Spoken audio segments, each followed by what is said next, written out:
제 삶에 정말 큰 영향을 미친 이야기를 여러분과 나누고 싶습니다. 1974년에 저는 이스라엘에 갈 기회가 있었습니다. 그곳에 컨퍼런스가 있었기 때문에 가고 싶었습니다. 캐터린 쿨만이 설교자 중 한 사람이었는데 그녀는 제가 존경하는 사람 중 한 명이었습니다. 놀라운 사역, 놀라운 기적, 이적과 기사, 그리고 이 모든 것이 있는 곳이었습니다. 그곳은 전에 가본 적이 없는 이스라엘이었고 캐터린 쿨만이 있습니다. 그 당시 저는 절친한 친구와 함께 이스라엘에 갔습니다. 우리는 예루살렘에 있는 국회의사당에 갔는데 캐서린은 놀라웠습니다. 그 집회에서 데이비드 두플랏이라는 사람이 제게 다가왔습니다. 제 인생에서 한 번도 경험해보지 못한 것 같은 경험을 했습니다. 제가 이스라엘에 가는 것에 너무 흥분해서 3주 동안 물만 먹으며 금식을 했습니다. 저는 하나님 그곳에서 당신을 만나고 싶습니다. 거룩한 땅에 갈 준비가 되기 원합니다. 라고 기도했습니다. 저는 제가 예상했던 것보다 훨씬 더 영적으로 준비가 되어 있었습니다. 데이비드 두플라시가 일어났고 요한복음 17장에서 서로 사랑하는 것의 중요성에 대해 이야기하기 시작했습니다.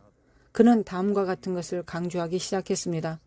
여러분 중 일부는 다른 사람을 판단하면서 뒤로 물러 앉아 있습니다. 당신과 다르기 때문이거나 당신의 의견으로 이것저것 판단합니다. 하지만 제 질문은 왜 그들을 사랑할 수 없느냐는 것입니다. 바로 그 사람에 해당되는 사람이 저였습니다. 저는 거기에 앉아서 매우 독선적으로 강단과 주위 사람들을 판단했습니다. 그들은 왜 거기에 있는지, 이들이 구원받지 못했을 수도 있다고 저는 생각하면서 있었습니다. 그는 그 점을 계속 강조하고 있었습니다. 왜 그들을 사랑할 수 없습니까? 요한복음 17장에서 서로 사랑하라는 구절을 인용했습니다.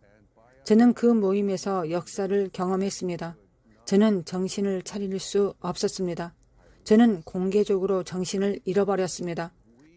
저는 울었고 통곡했고 무너지고 있었고 주체할 수 없이 울고 있었습니다. 저 자신에게 말했습니다.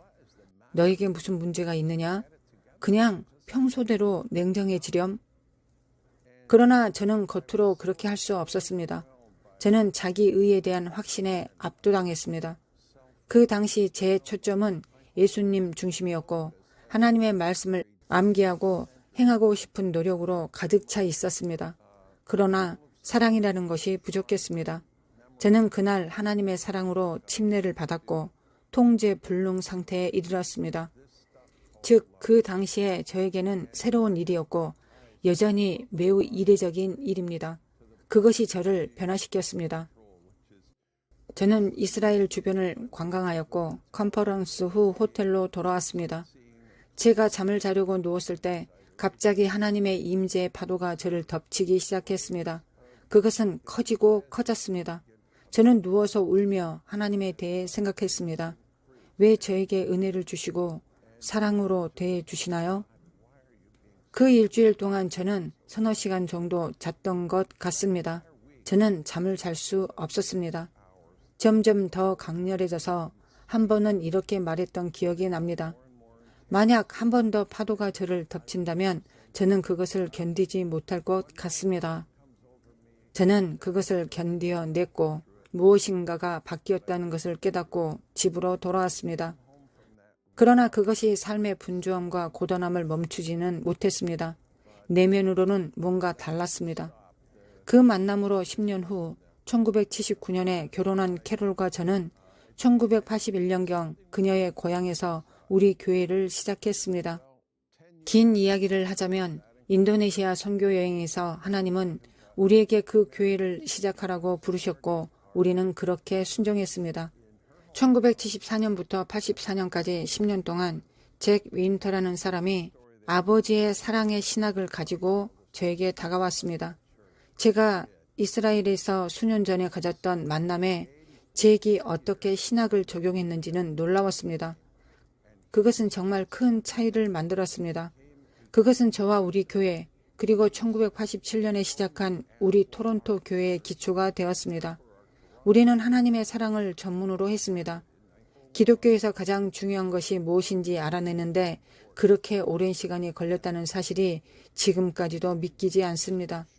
예수님을 만난 다음 에베소서 3장 17절 말씀처럼 사랑 가운데 뿌리가 박히고 터가 굳어져서 능히 모든 성도와 함께 지식에 넘치는 그리스도의 사랑을 알고 그 너비와 길이와 높이와 깊이가 어떠함을 깨달아 하나님의 모든 충만하신 것으로 너희에게 충만하게 하시기를 구하고 구하였습니다.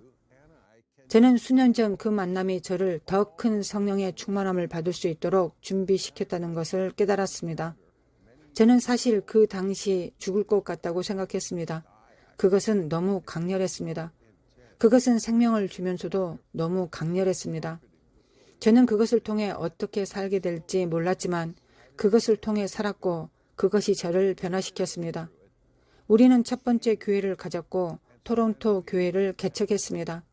그리고 74년부터 그 만남이 있었고 84년에는 그것과 함께 신학을 갖게 되었고 94년에는 토론토 교회에 성령이 부어졌다는 것이 흥미롭지 않습니까? 절대 잊지 못할 그분과의 만남이었습니다. 저는 우리가 처음부터 사랑의 뿌리를 내리고 털을 굳게 했다고 믿습니다. 이것이 우리가 강조하고 가르치고 그 안에서 걷고 살아가는 우리의 주요 핵심 가치 중 하나가 되었습니다. 알다시피 우리의 주제 메시지는 하나님의 사랑 안에서 행하고 그것을 주는 것입니다. 사랑에 대한 가르침만이 아니라 실제로는 그분이 우리에게 주신 계시입니다. 저는 지금 예수님께서 말씀하신 아버지 외에는 나를 아는 자가 없다. 아들 외에는 아버지를 아는 사람이 없다고 하신 말씀을 생각하고 있습니다. 하나님께서 그분 자신을 나타내시기 위해 선택하신 분이 예수님이십니다. 주님은 그날 저를 찾으셨고 그분의 사랑을 저에게 나타내시기로 선택하셨습니다. 그것은 삶을 변화시키고 있었습니다. 그래서 우리에게 부흥이 일어났고 놀라운 일이 모든 세월 동안 일어났습니다. 수백, 수천 명의 사람들이 바닥에서 일어나 그들이 아버지의 사랑을 만났던 것에 대해 이야기했습니다. 그들은 처음으로 사랑을 느꼈습니다. 여러분, 그것이 우리 신앙의 중심입니다. 그것은 십자가입니다. 십자가 뒤에 있는 것은 요한복음 3장 16절입니다. 하나님이 세상을 이처럼 사랑하사 독생자를 주셨습니다. 그것은 지극한 사랑입니다.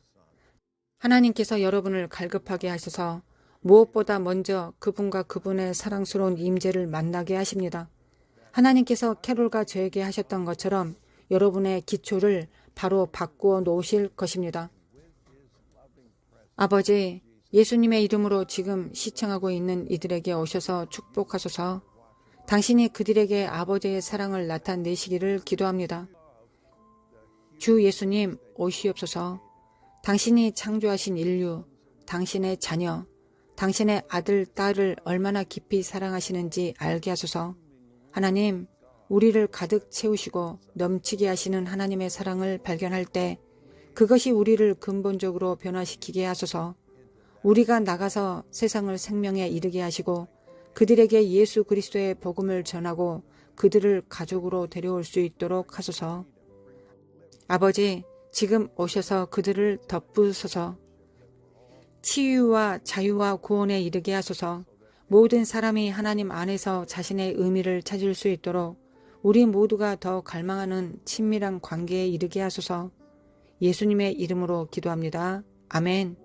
하나님의 축복이 여러분들과 함께 하십니다.